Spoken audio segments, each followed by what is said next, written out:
পাটোরা বানানোর জন্যে প্রথমে আমি 1 কাপ মতন ময়দা নিলাম। এর মধ্যে আমি কিছু পরিমাণ সুজি অ্যাড করছি।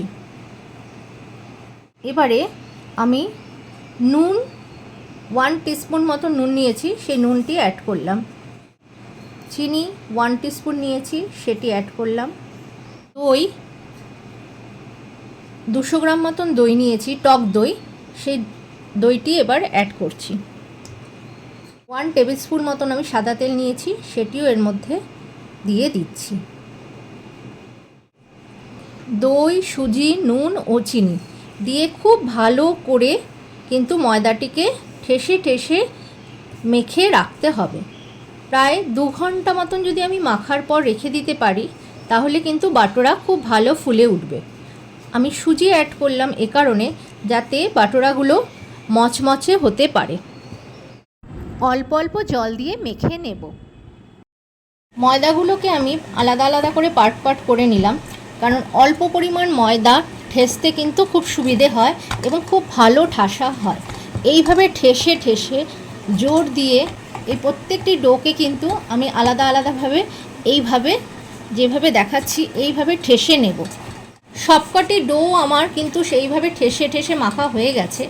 এবার এই সম্পূর্ণ ডোটিকে আমি সামান্য সাদা তেলের সাহায্যে মাখিয়ে 2 ঘন্টা মতন ঢাকা দিয়ে রেখে দেব। ময়দা থেকে আমি এভাবে লেচি কেটে রেখেছি। এবার এগুলোকে বেলে ভালো করে ভেজে নেব।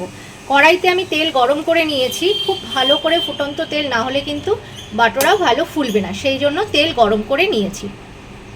আমি লেচিগুলোকে এবার তেলের সাহায্যে বেলে নেব।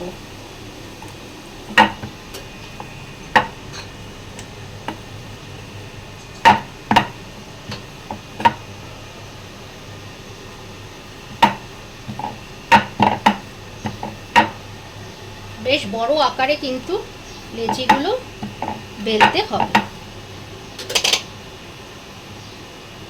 এবার এটিকে গরম তেলে, আমি তেল গরম করে রেখেছিলাম, সেই গরম তেলে ছেড়ে দেব। তেল যত গরম হবে তত কিন্তু বাটোরা ফুলে উঠবে, তা না হলে কিন্তু বাটোরা ফুলে উঠবে না। দেখুন কি সুন্দরভাবে ফুলে উঠছে। আমি তেল কিন্তু ভালো মতন গরম করে নিয়েছিলাম।